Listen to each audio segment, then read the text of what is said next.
Good afternoon, everyone, and welcome to this DARA webcast for the development of the Waste Management Strategy. My name is Janice Harris. I'm the Assistant Director of Environmental Resources Policy in the Department for Agriculture, Environment and Rural Affairs. Amongst other things, my responsibilities cover the Waste Management Strategy, Extended Producer Responsibility and Deposit Return Schemes. So we had a really useful session on the strategy at Greenmount just before Christmas, and we got considerable feedback from participants there. And we thought it would be helpful at this stage to draw the information we received together in this webcast and to provide a more general update on where we are now with strategy development.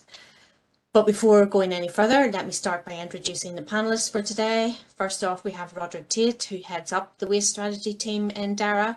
Then we have Denise Donald, Legal Policy Officer in the Waste Strategy team, and also Emma Gowley, Policy Officer in the Waste Strategy team. Next slide, please, Emma. So here's the agenda for today. We'll give a quick recap of the strategy context and strands for the waste management strategy, and then we'll provide summaries of the workshop discussions on each of the 3 breakout sessions from Greenmount. And to remind you that the latest Greenmount session focused specifically on waste management and climate action, waste regulation and compliance, and on changing behaviour. So finally, we'll conclude with an outline of next steps and details of future engagement.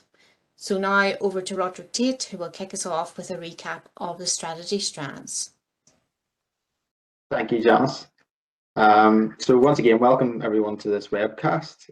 So as Janice said, I'm just going to start by providing a short recap of the strategic context that sets the scene for the strategy, including what we must do in legal terms. Then I'll set out the structure for the strategy strands, and how these were grouped for the discussions at Greenmount in December. So starting with the strategies, at the top of the tree, we've the Executive's Green Growth Strategy. The Green Growth Strategy sets out a framework for the delivery of green growth and all NICS policies, including the waste management strategy, which will have to align with it. It's quite broadly written and is about ensuring that climate action and green economy and environmental considerations are embedded into our policy decision making across the Northern Ireland Civil Service. In terms of the delivery of green growth, this is through a series of climate action plans, including one for DARA. Then, in addition to green growth, we also have the environment strategy, which is being produced by DARA. This includes a whole host of actions that relate to waste, in particular under 2 of the strategic outcomes set out by the strategy, namely strategic outcome 4, the sustainable production and consumption on land and at sea, and strategic environmental outcome 5, zero waste and a highly developed circular economy. Next, beyond the green growth and environment strategy, the executive also produces a raft of other strategies that have an interface with or impact on the waste management strategy. Most relevant to us is the draft circular economy strategy, which was published for consultation in January and closed on the 20th of March. And we'll hear more about next steps in due course, I'm sure. Next slide, please, Emma. Thanks.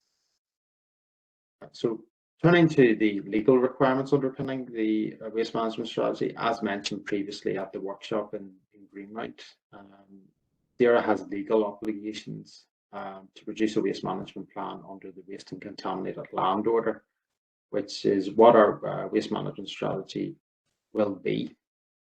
There's a schedule 3 in the Waste and Contaminated Land Order, which specifies in detail what the strategy must contain. Broadly speaking, that schedule was amended in 2020 to transpose the waste management plan requirements in the EU Waste Circular Economy package. In light of this, policy leads are already focused on working up policies to implement these obligations, and the new strategy needs to reflect this work. Schedule 3 also includes a legal requirement to apply the waste hierarchy, which has been in legislation for some time already. There's some other primary legislation worth mentioning. in particular the new Climate Change Act, which received royal assent last year, which has given us some new work areas and targets relating to climate change. Also, the Environment Act, made at Westminster, has given new powers to legislate for some of our new policies, like extended producer responsibility. It also gives us new reporting obligations to our new watchdog, the Office of Environmental Protection. Next slide, please, Emma. So turning to the strands of the strategy itself, these provide the structure for the strategy. Going down them in turn, these follow a pretty logical order, starting with the setting out of the strategic context for the strategy, then moving down to a strand on sustainable reduction, which incorporates the delivery of a circular economy through sustainable waste management practices, extended producer responsibility, which targets all levels of the hierarchy, and the waste climate action plan, contributing to our net zero commitments.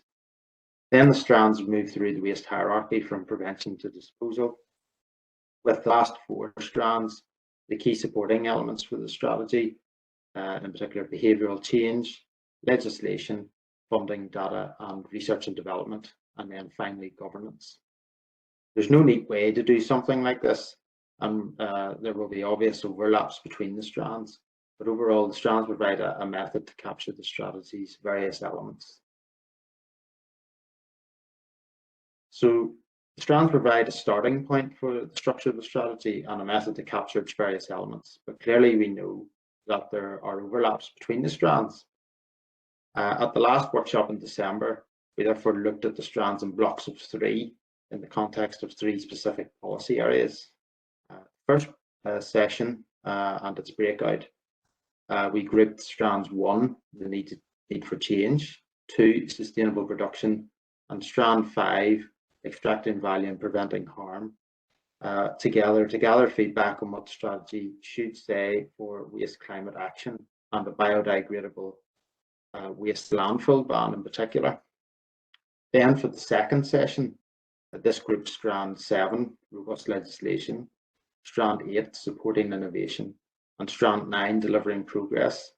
Review sought on how the strategy should develop on enforcement and compliance, specifically how compliance and enforcement could be simplified, support innovation, and could best be supported by data.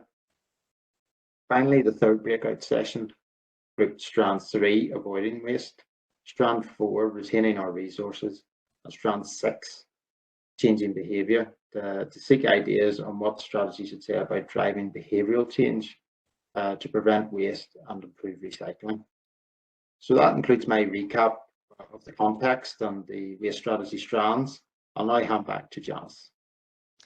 Thank you, Roderick. So that's very helpful. We'll move now on to a summary of conclusions from the first breakout session at the workshop in December, which Denise Donald will cover. Thank you, Janice. Next slide, please, Emma. So following that short recap of where we are, I'm going to provide an overview of the summaries of the discussions and comments from our attendees at the workshop in December. I'll be covering sessions 1 and 3. Just to clarify though at the start, the issues and ideas presented here reflect the views and comments from attendees on the day, which we have taken on board, but they do not at this stage represent a settled view of the department. Starting with the first breakout session on biodegradable landfill bans, the discussion here was framed around 4 key questions, namely the impacts of a ban, how could it be implemented, when could it happen, and what would the alternatives to a landfill ban be. Considering these in turn for impact, 4 main issues came across strongly from attendees on the day.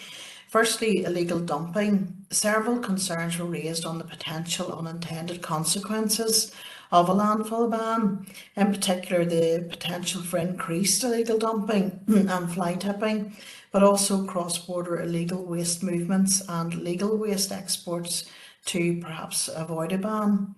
Increased costs and where these would fall also featured, and this included how councils could practically enforce any ban and who would pay for the costs arising from this, particularly given biodegradable waste captures more than just food waste itself.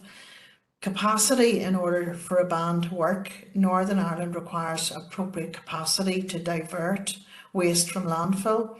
Linked to this, it was cited that landfill was considered cheaper than sending waste for refuse-derived fuel. Finally, economic impacts on operators and businesses should also be carefully worked through. This also included any opportunities to develop a market for additional pre-treatment services. Next, on implementation, having a clear definition of biodegradable waste was considered essential, with clarity needed on whether biodegradable waste includes, for example, organic materials, wood, clothing, and clothing which may contain high levels of plastics potentially. Education was seen as important in the whole piece, supported by a national communications campaign to ensure joined up messaging. This needs to include collaboration on messaging between councils, planning, DAERA, NIEA and private sector logistics. On preparation, it was suggested that a lead-in period would be required to prepare the public and stakeholders for any change. This means that even if a ban was to come into force by, say, 2035, the legislation would be needed from around 2030 to allow a sufficient period of planning and infrastructure development. Going further, it was also raised by attendees that a phased ban may be a more sensible approach to consider. It was raised that there are currently data gaps in commercial waste and that this would need to be filled in order to help direct effort and resources. Similarly, it was also recognised that levering technology is important to aid delivery, such as identity chips on bins or other innovations that are out there. And finally, ensuring that there's the right funding and incentives to support infrastructure and changes in behaviour and business models. This included capital funding to support capacity for things like anaerobic digestion, energy from waste capacity, mandatory food bin collections and enforcement. Also on incentives, putting appropriate measures in place to improve product design, or trialling novel pricing and structures for bin collections and linking these to the amounts of biodegradable waste collected. At the other end of the scale, it was also suggested that landfill tax could be further utilised as an effective lever. Next slide please, Emma. Moving on to when and the timings for any ban, as already noted, it was recognised that even if we are aiming at implementation by 2030, there would be a need to start preparations now.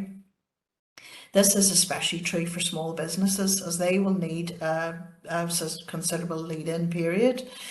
Also important in determining timelines will be full understanding of the current landfill capacity for biodegradable waste in Northern Ireland and what the infrastructure capacity would be. Considering alternatives to an outright ban, there were a number of alternatives suggested, with most seen as important to support the delivery of a ban, as well as being a standalone alternative to it. Notable suggestions included improving infrastructure capacity to divert biodegradable waste from landfill, which could be a good alternative to the landfill ban, but again a particular focus on energy from waste, reprocessing, anaerobic digestion and in-vessel composting. Financial measures including increasing landfill tax or direct penalties on householders to act as an incentive or a deterrent, increasing the amount of data available and monitoring municipal waste to understand the issues better and design more targeted measures. It was also suggested that a social commercial responsibility scoring and reporting structure could be developed for public accounting, which could include a green focus in reporting, for example. Education to change both consumer and business behaviour could take the form of a national communications campaign on problem biodegradable waste streams. Further redistribution of food through charities and food banks could be incentivised more to prevent food waste. and using other regulations short of a ban or in preparation for one, such as source segregation, particularly on commercial premises. Next slide, please, Emma. During the session, we used Mentimeter as a good way of sort of receiving and collating key takeaways from the event. So given the volume of feedback collected at the conclusion of each session, we asked participants to provide 3 key words or phrases to sum up their main takeaways on their discussions across all of the questions, with these collated via Mentimeter into a word cloud. Overall, we thought this was a useful tool to provide a representation of the key points across all of the questions discussed, and answers provided directly by the attendees. And I think it was also regarded to be a good visual use for displaying those answers. Looking at the most prominent words appearing, as may be expected from the earlier slides, it can be seen that the following words feature strongly: enforcement, education, infrastructure, communication, and capacity. So in summary, looking at the feedback received at Greenmount in December, and along with other information gathered to date, there are a number of key takeaways on the biodegradable landfill ban discussion that could be explored further as we develop the strategy, such as delivery of a national food waste educational campaign that would help educate the public and change behaviour, consultation on a biodegradable waste ban with a possible implementation by 2035 to provide sufficient lead-in time. Similarly to consult on options to review and extend the food waste regulations for commercial premises. To complete a survey of the waste infrastructure required in light of a biodegradable waste ban and the circular economy package targets. To complete and publish a waste compositional analysis report. So that really concludes the summary for the first session of the day, and I'll hand back now to Janice. Thanks very much, Denise. Really helpful to draw that information together in a way, a lot of information packed in there. So moving on then, next Roderick is going to take us through a summary of conclusions from the second breakout session. Thanks, Janice. So as Janice mentioned there, at the start, I'm just going to provide an overview of the summary for the second session, which covered waste regulation and compliance.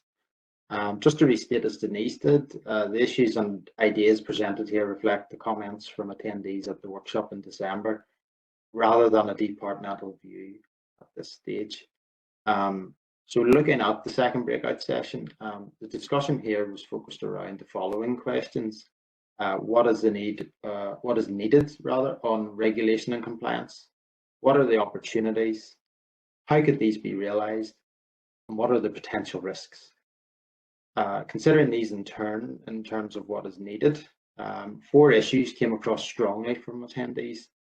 Resources, in particular for enforcement and ensuring that these are in place for councils, the department, and the Northern Ireland Environment Agency to carry out any required activities. Related to this, there was also a desire for resources to be managed differently, with activity redirected from landfill enforcement to supporting compliance. Embracing technology, this flowed from concerns that inspections continue to be paper-based and a desire for increased digitisation and a one portal fits all system. Also, greater communication was seen as key, both to the public and within government, to ensure a consistency of approach and to provide clarity for operators on the regulations and definitions. And also a greater focus on risk-based regulation. This was on the basis of a view that currently compliant waste sites get more compliance and enforcement visits than unregulated and non-compliant sites. This therefore means that there was a perception of more focus on the sites that are already meeting the regulations.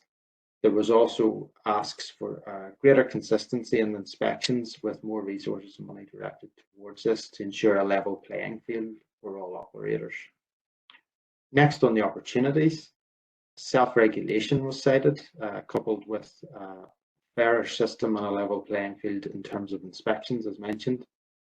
This would be alongside a risk-based approach as also mentioned, better target resources and supported by allowing citizens to monitor and report any breaches online. It was noted that the regulatory transformation programme should also assist in making things more straightforward in this area. Supporting compliance by making it easier to do the right thing.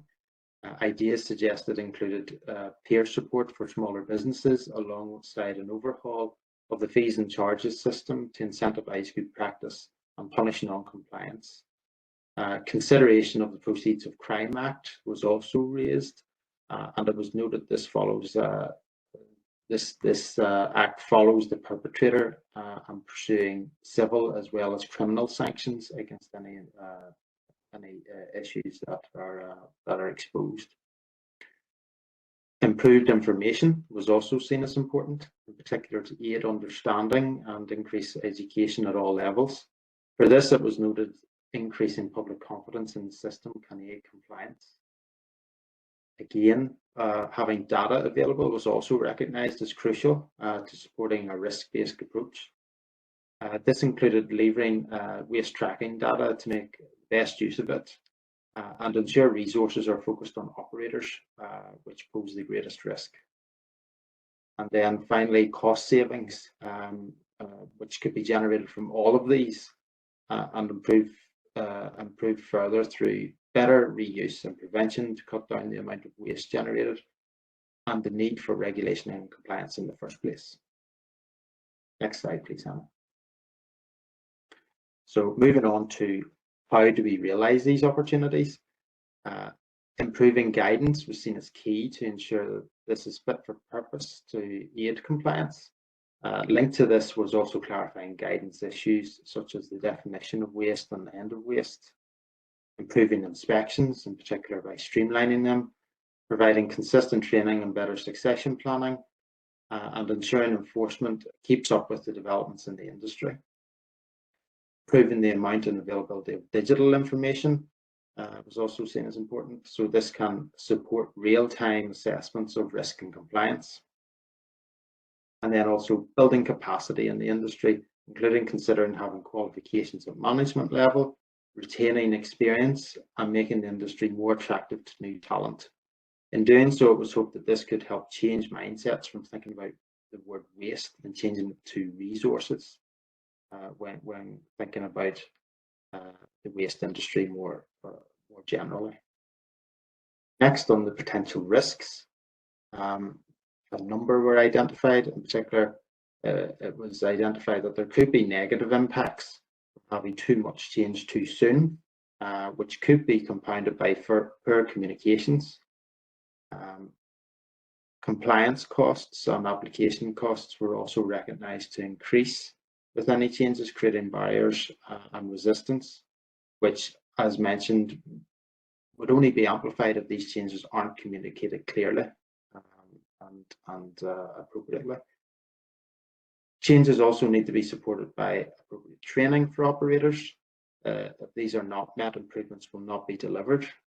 And finally, there's a risk of non-compliance with any new regime if it means increased reporting requirements for operators. Next slide, please, Emma. As Denise mentioned before, given the volume of feedback collected, we asked participants to provide 3 words and phrases to sum up their main takeaways from the discussions, including this one.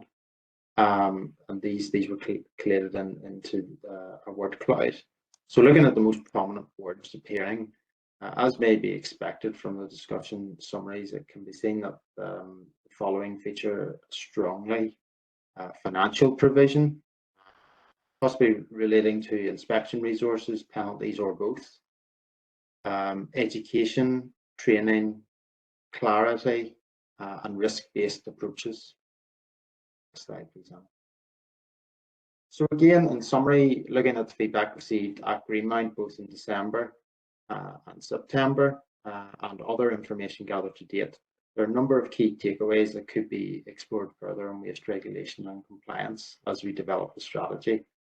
These include implementing the digitisation of waste as a part of the regulatory transformation programme, reviewing the Northern Ireland Environment Agency training and capacity as part of the upcoming regulatory transformation programme reforms, reform of environmental regulation through the regulatory transformation programme, continue and expand a risk-based approach to inspections, considering whether the Northern Ireland Environment Agency should complete a review of its waste guidance alongside the implementation of the regulatory transformation programme, and finally developing an accreditation system for waste operators following the implementation of RTP. So I guess that concludes the summary for the second session today, and I'll hand back to Janice. Thanks very much, very helpful, Roderick. So moving on then, Denise is going to take us through the final summary of conclusions from the third breakout session. Thank you, Janice. Next slide, please, Emma. Turning to the third and final breakout session of the day on waste management and changing behaviour. The discussion here was focused around the following questions. What other measures could we take? What should these target? Who should be targeted? And how quickly should we bring these in? So what measures then could be taken? Clear and concise communication to the public was identified as crucial to bring about an effective change in behaviour. This was both for households and businesses with respect to their awareness of what materials could be separated for recycling and what was the most effective way to do this. There was also a strong view that communication should be extended to primary and secondary schools. Linked to this, improved information and data labelling was seen as important to help consumers understand the environmental impacts of the products they were using. And this extended to suggestions of developing metrics to inform consumer choices further. Perhaps the use of QR codes for tracking was also suggested as a good example, as was publicising the costs of waste management and types of waste. Levies were seen as an important lever, and with it, it highlighted that it could be a better approach than a total outright ban. It was also recognised they may work better on convenience and littered items such as coffee cups and disposable vapes. The introduction of a pay-as-you-throw type scheme was discussed for residual waste with reduced bin collection frequencies, which could take the form of paying for residential waste based on weight produced. The use of the tax system was also raised as a potential economic incentive to discourage goods not designed to be reused or recycled. It was recognised that the implementation of the extended producer responsibility and deposit return schemes will help support producers and suppliers to develop more sustainable options. There was a desire to see both expanded to other waste streams. Digital deposit return schemes could be further developed to cover a wider range of waste streams, for example. Lastly, supporting the introduction of renew and reuse hubs, following the example of the Greater Manchester and repair hubs, to be able to scale up the use of these to help increase the amount of reuse that's going on currently. Considering what should these target, participants hope that the measures could target single-use items such as on-the-go takeaway food containers, disposable vapes, coffee cups and cigarette butts, and problem waste streams such as mattresses, paint, tires and nappies. Tackling food waste by checking black bin contents and changing behaviours surrounding the use by and best before dates to help consumers. And for the expansion of both the extended producer responsibility and deposit return schemes, perhaps to include textiles, glass and batteries, for example. Next slide, please, Emma. Moving on to who the new measures should target, there was a strong message that both producers and consumers need to be the focus for any measures, as both had the potential to drive wider change. In doing so, participants highlighted that any scheme or programme brought forward should be straightforward for the end user. There's also recognition that schemes targeted at producers are likely to pass additional costs on to the consumer. In terms of timings, there was no specific date mentioned by attendees, but there was a strong message that the department should maintain a consistent momentum with the introduction of new measures. To support this, as previously noted, there was a desire for extended producer responsibility to be implemented quickly and expanded to other waste streams to drive changes in producer behaviour across all materials. Similar views were echoed in relation to the implementation of a deposit return scheme. There was also a desire to see policies quickly brought forward, specifically on tackling electrical and electronic equipment waste, to prioritise this waste stream and better incentivise innovation in material recycling. Next slide, please, Emma. So the Mentimeter feedback on the day for changing behaviour. As before, we asked participants to provide 3 words or phrases to sum up their key takeaways. Looking at the most prominent words in this session, we can see those that feature strongly: extended producer responsibility, EPR, deposit return scheme, DRS, education, incentive or incentives, and also textiles as a specific waste stream. Next slide, please, Emma. So for a final time, looking in summary at the feedback received at Greenmount, both in December and other information received to date, there are a number of key takeaways that could be explored further on behavioural change as we continue to develop the waste strategy, including working with other UK nations, implementing EPR for packaging and DRS, deposit return schemes, review bringing in of other waste streams within scope of extended producer responsibility, to liaise with the UK government on eco-labelling research, to implement changes to improve labelling on packaging to help improve recycling further, to bring forward options to reduce the usage of coffee cups and review measures for other single-use plastic containers, potentially implement a ban on single-use items mirroring the proposals by DEFRA, tackling the problem of waste streams, continue the department's work to develop and support the setting up of reuse hubs in Northern Ireland, following the example, for example, of a Greater Manchester hub. And really that concludes the final section of the day, and I'll hand back now to Janice. Thank you, Denise. Again, a really helpful summary there, a lot in that for people to digest. So quickly just then for next steps, here are upcoming milestones. You can see there we're aiming to be in a position to formally consult on the strategy this summer, which would allow sign off of a final strategy by the end of 2023. Next slide, please, Emma. Before we finish, I'd just like to highlight the results from our Mentimeter poll at the end of the December workshop on how we engage in the future.